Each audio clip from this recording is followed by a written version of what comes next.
Hello and welcome to Back 10's prediction show. As always, joined by Matt Shaw. And this week, our guest is Wigan Warriors legend, Super League legend, and current CEO, Kris Radlinski. Rads, we're just going to bounce through the first 5 games. We'll pick a game of the week, so we'll focus on that very, very last. But for now, we are just going to get a little insight into each game that's coming up. Hull FC, Salford. Interesting one. You know, I was at the game when they took on Hull KR. It was an ugly watch. I felt sorry for the players, the fans, but it was the first time that I'd heard Paul Rowley really sound defeated. He sounded a broken man. I think, well, and the fact that 5 pulled out, not all of them were due to what's going on with the pay stuff. The fact that some pulled out, the fact that Chris Hill's left, the fact that Matty Foster and Chris Hankinson have left, that tells you everything you need to know. It's broke the players now as well. So their squad's already decimated. It's going to be worse. So it's going to be a Hull FC win. Yeah. You're right as well. You mentioned player welfare, but coach welfare. You know, he's having to carry the organisation, not just the players, the backroom staff, the hopes and dreams of the fans. It's a lot for one bloke to take. But listen, I think Hull will do a pretty sound job on them.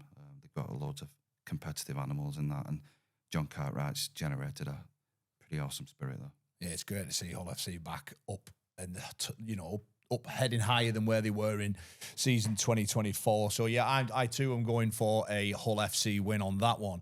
Huddersfield, Catalan. Interesting. Both had shocking seasons, haven't they? Yeah. Huddersfield always felt like they would have a shocking season when they had so many players out in the pre-season. Never got them on the field. They've improved slightly. They have the odd wobble. They're probably a little bit better than the league position says. Catalan, work in progress. There's a few little signs there, but I think I'll go with Huddersfield here.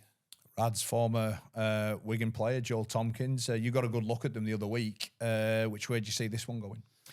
I think it'll be very, very close. I think it will be far from a classic. Like you said, they're both not firing at this moment in time, but I think that there will be some excitement generated from a pretty close game. I'll give it Huddersfield by 2. Nice. Again, it's a toss of a coin, isn't it? Really, it's very difficult to see which way it's going to go. Look, I think I'm going to go for Catalan. I think they might have enough just to get over Huddersfield. So I'll go Catalan that one. Moving on to Hull KR v Castleford. Castleford coming off the back of a 40-0 drubbing at Saints after beating Warrington. Where do we see this one going? Hull KR at home to Castleford. Yeah, nothing but a big KR win. I think the machine, like at this moment in time, going through the process is very, very well. Chesney will have obviously had a very difficult week with Castleford following the drubbing at Saints.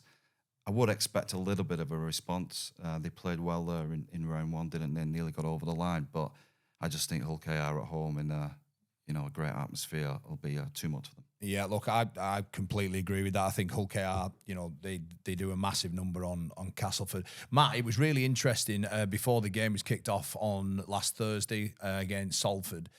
That team sheet of Hull KR, Willie Peters could be forgiven to rest a couple of players after, I know they had a week off, but he went full tilt.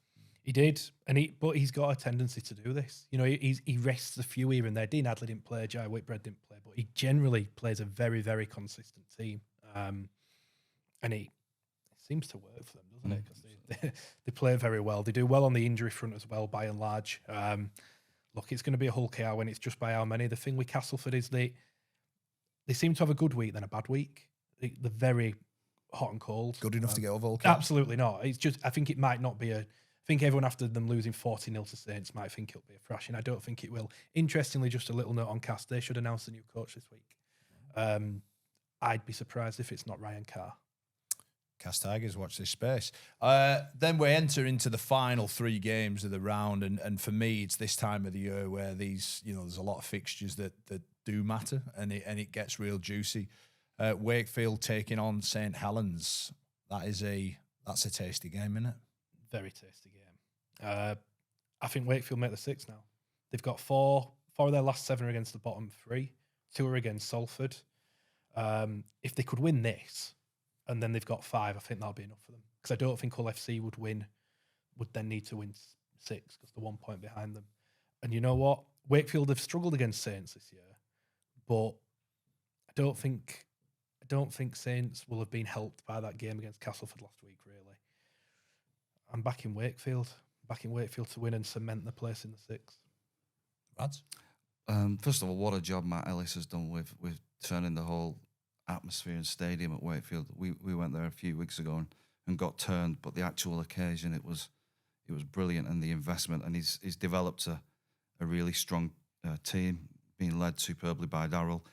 I think if you look at Saints, they're not firing on the attack. They put a few away against a weak Cast team, but the DNA of Saints is still there. It's not too far away.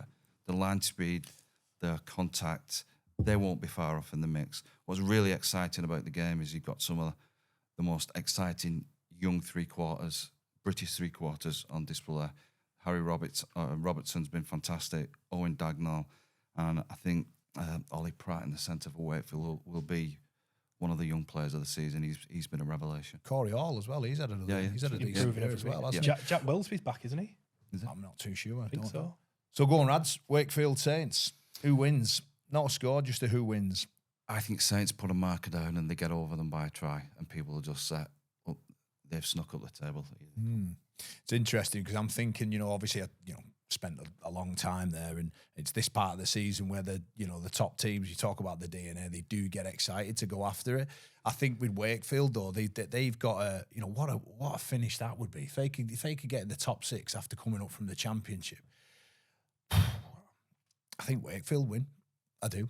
I'm gonna go Wakefield, get a win. I think it'd be very close. But I just think that Saints have always struggled at Wakefield. It's been one of them grounds where they've. I'm gonna go a Wakefield win. Moving on, Warrington v Wigan. Look, I'll kick this off. I think Warrington have got to. Well, I think they've got to win 6 out of the last 7 or something. If they're going to hit that 30-point mark, I think they'll have to win all 7. I think they're gone. I think that would, the way they lost that game against Leigh, that mentally's got to really take it out of him. Look, they'll come out swinging, no doubt about it. But I think Wigan, again, we're talking about, I mentioned Saints getting in that groove towards the end. Rads, it's fair to say Wigan have been, they've had a blip, haven't they? Obviously they got back to winning ways, but it's this time of year where you get excited, isn't it? Yeah, I think if you look at the whole year, I think if you reflect on Vegas, I thought we were the best team ever to play the game. The way we were just on, and then we had a good win against Catalan where we put 48 past them. All the other games, I think everybody within our organisation will admit that we're not where we need to be. We will welcome a few injuries back this week, and like you said, it gets to this part of the season where it just becomes real. I would expect Warrington to have had a difficult week, and they're going to come to the stadium. It'll be a big atmosphere. It'll be tight. It'll be tight. We'll just get over them. I won't press you for it. We'll just get over them. All right, okay. I was going to say I promise I'm not trying to get out of Rad's any exclusives on team news, but he has alluded to the fact some players might be back this week. Don't think Luke Thompson and Bevan French are a million miles off now. So, and I think it's been overlooked how many players Wigan have had out in this period where they've not been playing quite as well. Jay Field missed a game. Bevan Fresh has missed a lot. Luke Thompson's missed a lot. Abbas Miski's missed a lot. There's a lot of clubs who have had a lot of players. There are, but I think you've got the best front rower in the comp not playing and the best player in the comp not playing. Take them out of any team, you're going to struggle. Yeah, cool. We're going to have them back, if not this week, soon, probably for Hull KR. This is where Wigan come good. Wigan will win this game. Okay, guys, look, thanks very much. But now we head on to our game of the week. And don't forget, guys, this is where we want you at home as well to comment in your scores, your predictions. The game of the week is Leigh v Leeds. As always, Matt, would you like to break down the point system? Because I think I forgot. So we get we get 1 point if we get the team right, 3 points if we get the margin right, and 5 points if we get the scoreline exactly right. Now, as it stands, we are level. We've both correctly tipped the right team both weeks. Yeah. The guest, which Kris has the responsibility this week, we're on 1. So the guest is struggling, so you need to help him out here. So with that then, Rads, we'll start with you. Leigh v Leeds. Who wins by what margin? Okay. I think it'll be a pumping atmosphere. I think Derek's done a ridiculous job getting that place, absolutely rocking. I think Leigh are actually a very, very good team. I think they've got strike players. There's a lot of Adrian Lamb's recruited players, the type of player he goes for, explosive leg drive. I think Leeds, a lot of the habits, I think have been a lot better this year. Inside pressures, kick chase, the defence has been a lot better. I do think Leigh have too much for them. I can't tell you how much I'm looking forward to the game. 3rd versus 4th. I think Leigh probably get over them 22 points to 6. There you go, yeah.